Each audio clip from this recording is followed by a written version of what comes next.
Assalamualaikum warahmatullahi wabarakatuh. Perkenalkan, nama saya Siti Fadila dengan NPM 21215125 dari kelas 2021A Prodi Pendidikan Matematika Fakultas Keguruan dan Ilmu Pendidikan Universitas Siluwangi. Video ini dibuat untuk memenuhi salah satu tugas ujian akhir semester Teknologi Informasi Komunikasi dan Media Pembelajaran yang diampu oleh Dr. Hom Satunimah, Magister Pendidikan.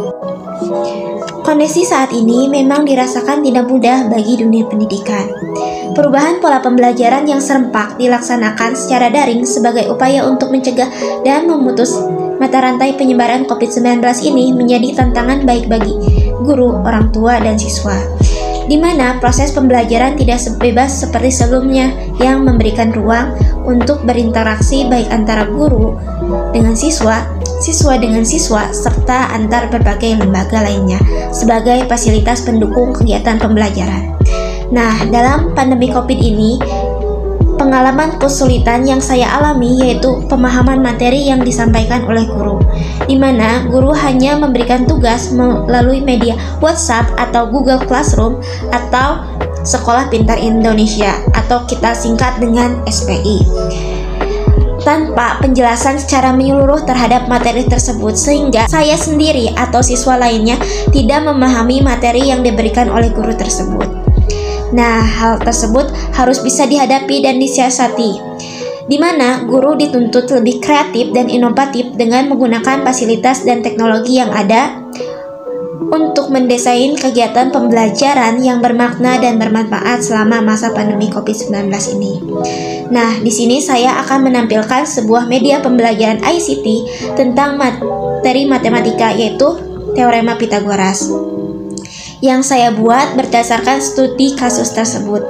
Dengan media yang saya buat ini, diharapkan proses pembelajaran efektif, terutama di masa pandemi ini, karena media ini menggunakan ICT sehingga cocok digunakan dalam masa daring. Media ini juga interaktif, menarik karena dikemas dalam bentuk animasi, yang mana diharapkan peserta didik bisa enjoy dalam memahami materi. Selamat menyaksikan. Baik, kita lanjut ke materi, yaitu tentang Teorema Pitagoras.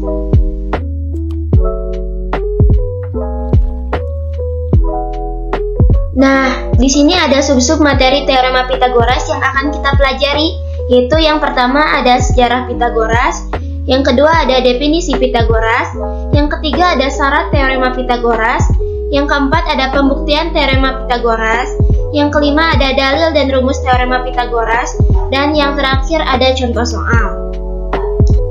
Mari kita lanjut ke pokok pembahasan, yaitu tentang sejarah Pitagoras.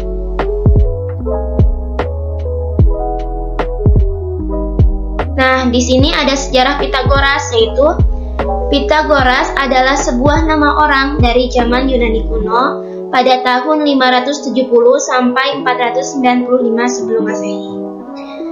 Pitagoras adalah seorang filsuf dan ilmuwan matematika yang cemerlang pada zamannya. Hal ini dibuktikan dengan temuannya yang berhasil menyelesaikan permasalahan panjang sisi segitiga dengan formula yang sangat sederhana. Nah, di sini ada definisi Pitagoras.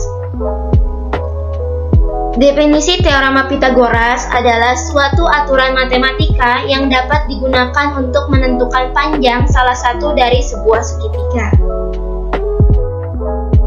Kemudian ada syarat Teorema Pitagoras. Syarat Teorema Pitagoras yang pertama yaitu segitiganya siku-siku.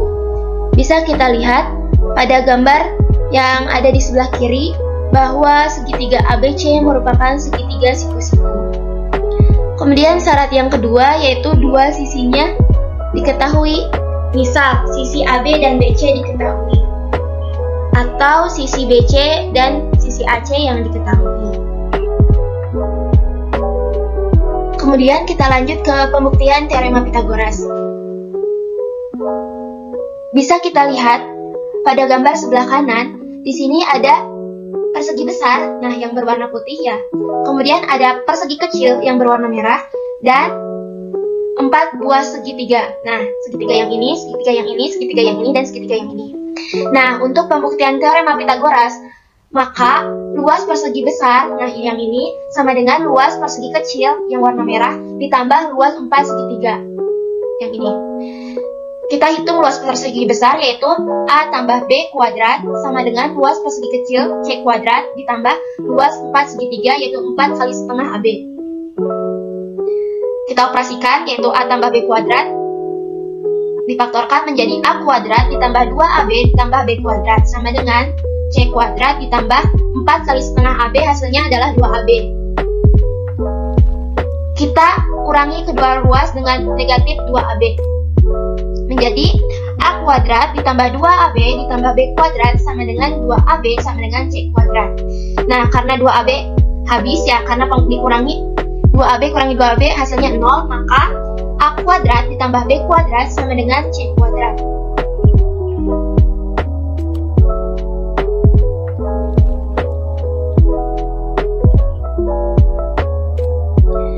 Nah, kemudian ada dalil Pitagoras, yaitu dalil Pitagoras yang pertama, panjang alas segitiga adalah B.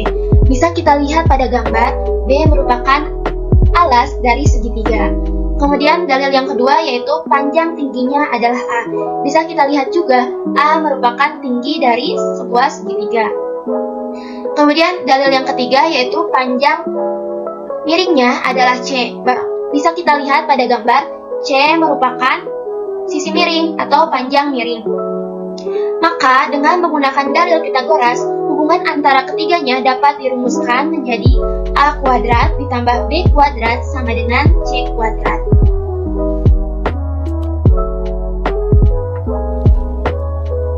Nah, kemudian di sini ada rumus dari teorema Pitagoras. Rumus teorema Pitagoras yaitu yang pertama untuk mencari nilai C, yaitu rumusnya C kuadrat sama dengan A kuadrat ditambah B kuadrat, atau C sama dengan akar dari A kuadrat ditambah B kuadrat. Kemudian yang kedua yaitu rumus untuk mencari nilai A, yaitu A kuadrat sama dengan C kuadrat dikurangi B kuadrat, atau A sama dengan akar dari C kuadrat dikurangi B kuadrat. Kemudian rumus yang ketiga yaitu untuk mencari nilai B, yaitu B kuadrat sama dengan C kuadrat dikurangi A kuadrat, atau B sama dengan akar dari C kuadrat dikurangi A kuadrat. Kalian sudah paham kan dari rumus-rumus teorema Pitagoras? Mari kita lanjut ke contoh soal. Nah, di sini ada contoh soal 1, yaitu perhatikan gambar segitiga siku-siku di bawah ini. Pertanyaannya, berapakah besar sisi miringnya? Mari kita bahas, yaitu yang pertama, diketahui panjang sisi AC atau nilai dari A sama dengan 3 cm.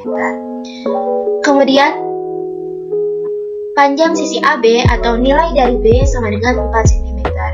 Nah, ditanyakan besar sisi miringnya atau nilai dari panjang sisi BC atau nilai dari C.